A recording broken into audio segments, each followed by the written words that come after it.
कुछ धर्म भक्त कहते हैं कि प्रार्थनाएं करने में क्या हर्ज है। मैं कहता हूं सिवाय समय और सामग्री नष्ट करने के अलावा प्रार्थनाओं का अर्थ क्या है। एक और तो हम परमात्मा की नैतिकता और दयालुता की बात करते हैं, हम उसकी न्याय की बात करते हैं। दूसरी ओर प्रार्थनाओं की बात करते हैं जो कभी किसी के साथ न्याय नहीं कर सकती। अगर हम प्रार्थना का विचार करते हैं तो हमें परमात्मा की नैतिकता और न्याय का विचार छोड़ना होगा। इसी वक्त भी कोई ना कोई प्रार्थना कर रहा होगा कि वो स्वस्थ हो जाए। कोई हकीम डॉक्टर दुआ कर रहा होगा लोग बीमार हो जाए, उसके बच्चे रोटी खाए।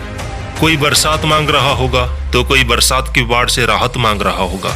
ये तो किसी दूसरे के साथ अन्याय होगा अगर किसी दूसरे की प्रार्थना कबूल हो जाए।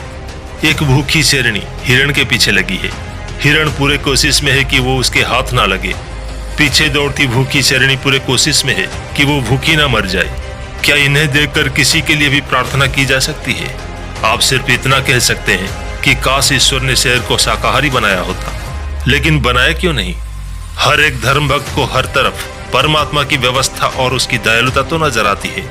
वो देखता है कि कैसे उसने शेर को घात लगाने की अक्ल दी है, कैसे उसने बिना शोर मचाए हिरण पर हमला कर उसे दबोच लेता है, कैसे एक सारस बिना कोई लहर उठाए मछली को पकड़ लेता है और अपना पेट भरता है। देखिए परमात्मा कितना दयालु और कितना बुद्धिमान है, लेकिन हिरण और मछली के लिए उन्हें परमात्मा की क्रूरता नजर नहीं आती।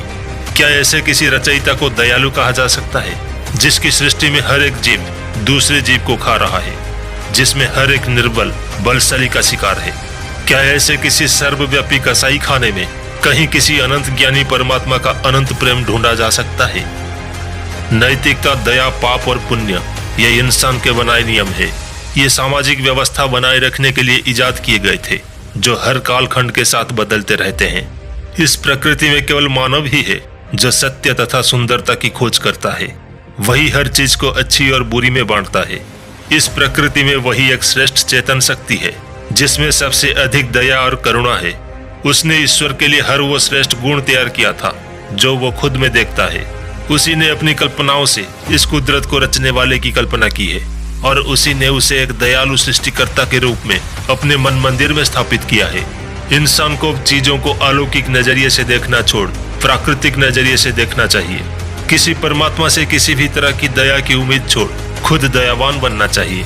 अपने मन मंदिर से सारी काल्पनिक इमारतों को गिराकर दया और करुणा नाम की इंसानी गुण की नींव पर मानवता की मंदिर की स्थापना करनी चाहिए, क्योंकि सृष्टि में इंसान ही केवल वो चेतन शक्ति है जो किसी की सुध ले सकती है।